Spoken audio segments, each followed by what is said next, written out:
Et ouais, je suis de retour en forme les loulous. Comme vous savez, mardi, je vous avais fait un sondage sur Instagram. Je vous avais demandé de me raconter vos anecdotes. Quand vous étiez enfant, vos conneries, vos bêtises, vos phobies, tout et n'importe quoi. Et vous avez été nombreux à me répondre. Et ça, je vous en remercie de jouer le jeu parce que c'est grâce à vous que je peux tourner cette vidéo. Donc allez, c'est parti. Première anecdote.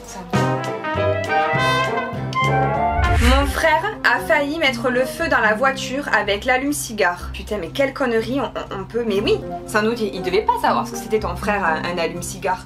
Eh ouais, tu m'étonnes. Putain, j'ai mis un coup de poing à ma meilleure amie au collège. Bon, on va dire que ça va, on s'est tous un peu accrochés, mais bon, t'as un petit peu abusé quand même. J'ai roulé sur un chat à vélo, il s'est coincé ensuite dans les rayons du vélo. C'est pas marrant, je rigole, c'est pas drôle. Non mais ce pauvre chat, tu l'as pas respecté, sans déconner. Je me suis fait attaquer par un coq, maintenant j'ai la phobie de tout ce qui vole, j'en peux plus. Non mais tu m'étonnes, oh quand moi je déteste aussi là les oies. Je m'étais fait attaquer gamine par une oie, je m'en rappelle putain. J'allais la chercher pour l'énerver. Mais putain, ah non, là franchement pour le coup, je compatis. Je mettais pas de culotte de mes 6 à 10 ans. Ah ok. Ben écoute, si tu te sentais bien comme ça, culotte ou pas culotte, écoute... Mais écoute, ben, si t'étais bien à l'aise sans culotte, pourquoi pas? J'ai fugué de chez moi à 3 ans et demi avec mon chien. À 3 ans et demi, t'as fugué. Ah, t'as commencé jeune toi. T'avais pas le temps, avec ton chien en plus. Super, tes parents ils ont dû bien s'inquiéter. Écoute, j'espère que tu t'es pas trop fait fâcher. Voilà. J'ai mis le feu à l'épuisette et j'ai accusé le chat. Non mais franchement, t'as vraiment fait ça? T'es même pas crédible. Je suis sûre que tes parents ils t'ont pas cru. Mais à quel moment tu vois le chat arriver, imbriqué, et il fout le feu à l'épuisette? À quel moment? À quel moment tu crois que tes parents ils vont te croire? Sans déconner. Quand j'étais petite, j'adorais aller dehors pour manger des insectes. Bon déjà les gars, on part très mal. Vous avez pu le voir dans une précédente vidéo.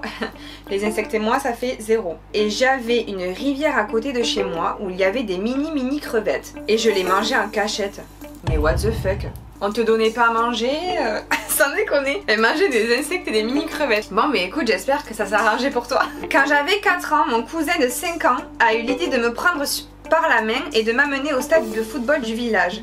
Pour nos parents, on avait disparu et ils étaient en panique totale. Non mais t'imagines le truc? Alerte enlèvement, nous recherchons notre fille et notre filleule du coup. Oh le truc de fou. Et quand ils nous ont enfin retrouvés sur la route, mon cousin a pris une punition du turfu. Non mais tu m'étonnes. Où étaient vos parents? Là c'était pas votre faute. Moi là je prends votre dos. C'était pas votre faute. Là c'était vraiment la faute de vos parents. Ils avaient qu'à vous surveiller. Eh oh, sans déconner, à 4 et 5 ans on laisse pas des gamins tout seuls. Non je suis pas d'accord. Pré-ado, en été dans le grand bassin de la piscine municipale, mon cousin s'amusait à me noyer. Mais what the fuck? Mais qui fait ça? Il m'enfonçait la tête sous l'eau et me laissait à peine reprendre ma respiration qu'il recommençait. Il a failli réussir. Bon écoute, ça me rassure. Si t'es là et que tu m'as écrit, c'est que t'es encore vivant. Mais mon dieu, mais qui fait ça? Qui peut avoir le délire de mettre la tête sous l'eau, de remonter?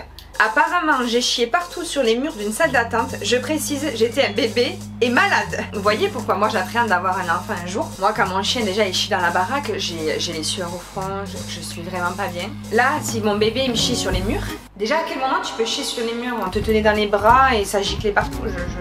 C'est aberrant, je suis désolée pour toi. J'espère qu'aujourd'hui tu vas mieux. Le plus jeune entre mon frère, ma cousine et mon cousin, un de nos jeux d'enfants était de tendre un lourd maillet à bout de bras et de tenir ainsi le plus longtemps possible. Pour être sûr de tenir, on mettait quelque chose de fragile sous le maillet, c'était moi. Mais c'est pas possible. Mais c'est pas possible. Mais putain, t'es encore vivant toi aussi? J'ai que des survivants. Coincé la tête entre les barreaux d'une cage d'escalier, il a fallu couper un barreau, il était en bois heureusement. J'imagine ta tête là. Oh là là, peu cher putain. Ensuite, avoir 3 frères, il me faisait monter aux arbres avec une échelle, puis la retirer.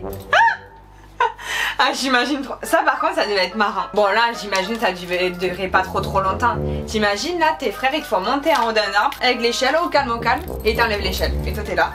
C'est une belle anecdote, c'est marrant. Bon moi, écoutez les loulous, si je dois avoir une anecdote, moi quand j'étais enfant, ouais si j'étais pré-ado on va dire, pré-ado. Je prends mon quad, pour ceux qui savent, je suis fan de quad. Et là avec une amie et tout, j'ai dit tiens allez viens vas-y, on prend le quad et on part. C'était en plein été, on était en maillot de bain, on prend le quad en maillot de bain, on se casse. Et là, plus d'essence. L'herbe haute comme ça, on était ouais bien à 1 km de la maison. Il y avait des serpents, écoutez-moi bien. partout. On entendait qu'il y en avait partout. Donc on marchait en maillot de bain jusqu'à la maison pour dire à mon père, papa, je sens ma panne d'essence et tout. Et mon père et le tracteur tondeuse, il est parti. Il s'est bloqué dans l'herbe haute comme ça. Je me suis fait engueuler ce jour-là, je vous explique. J'ai compris qu'il ne fallait plus faire ça. Pour ceux qui passent par là, qu'ils ont une anecdote à raconter, n'hésitez pas en commentaire, on va bien se marrer. Et si vous voulez une partie 2, dites-le moi aussi. On n'oublie pas les abonnements, les commentaires, les pouces bleus et tout. Je vous fais de gros bisous et je vous dis à mardi prochain.